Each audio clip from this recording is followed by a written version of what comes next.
শোনিতপুর গ্রাম শীতের রাত চারদিক দিয়ে অন্ধকারে ঢেকে আছে।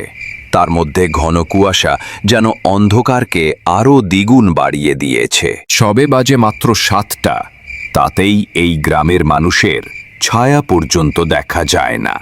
এই গ্রামের ছোট বড় সব দোকানই বন্ধ করলেও করিম কাকার চায়ের দোকান রাত 12টার আগে বন্ধ করে না। করিম কাকা লোকটার শুকনো চেহারা, সে এখনো অবিবাহিত। তার দোকানে আজকে আড্ডা দিতে এসেছে মহেশ, রবি আর জহিরুল। মহেশ আড্ডা জমাতে রবিকে বলল, রবি ভাই, তোমার সাথে কার ঘটে যাওয়া 20 বছর আগের সেই ঘটনাটার কথা, ওই ভূতের গল্পটা কথা মনে আছে কি? হ্যাঁ হ্যাঁ, মনে আছে। সেটা সারাটা বছর মনে রাখব। হ্যাঁ, তাহলে বলো। হ্যাঁ, রবি ভাই বলেন। সেই গল্পটা বললে গল্পটা আরো জমে যাবে। হ্যাঁ, তাহলে শুরু করলাম।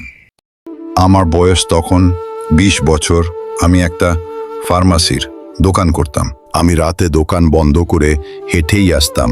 আমার দোকান বন্ধ করতে করতে প্রায় রাত 11টা-12টা বেজে যেত। একদিন যখন আমি রাত 12টার সময় দোকান বন্ধ করে আসতেছিলাম, তখন আমি শিমুলতলার এক গাছের নিচ দিয়ে যখন আমি আসতেছিলাম, তখন আমি হঠাৎ রাস্তার সাইডে একটা মেয়েকে দাঁড়ানো দেখতে পেলাম। এই মেয়েকে তো আমি কখনো এখানে দেখিনি।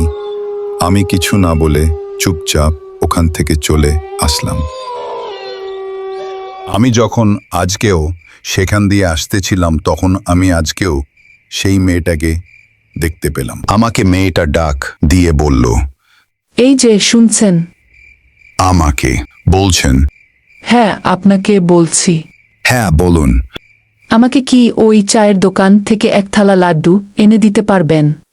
আমি কিছু না বলে সেই দোকানে থেকে লাড্ডু আনতে গেলাম।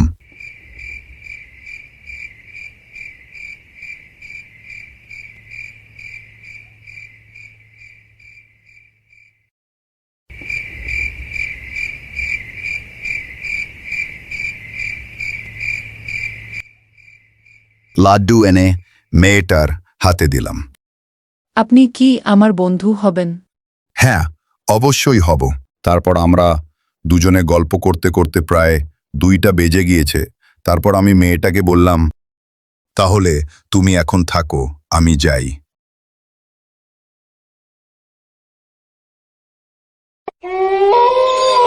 আমি যখন তার পরের দিন সেখান দিয়ে আসতেছিলাম, তখন আজ মেয়েটাকে দেখলাম না।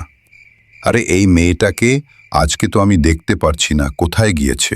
তারপর আমি মায়াকে না দেখে আমি ওই পাশের যে চায়ের দোকান থেকে লাড্ডু কিনে নিয়েছিলাম, সেই দোকানে যে জিজ্ঞাসা করি মায়ার কথা। তারপর আমি দোকানদার কাকুর কাছে গিয়ে জিজ্ঞেস করলাম, ওই পাশের গ্রামের যে মায়া নামের একটা মেয়ে আছে, সেই মেয়েটাকে দেখেছেন কি আপনি? কয়দিন ধরে তো সেই মেয়েটাকে দেখছি না। ওই মায়ার কথা বলছো? হ্যাঁ। ওই মায়া তো আজ থেকে 20 দিন আগে মারা গিয়েছে। আমি দোকানদার কাকুর কথা শুনে অবাক হয়ে গেলাম। তাহলে কি এতদিন আমি একটা ভূতের আত্মার সাথে কথা বলেছি? আমি দোকানদার কাকুর কথা শুনে অবাক হয়ে বাড়ি এসে পড়লাম।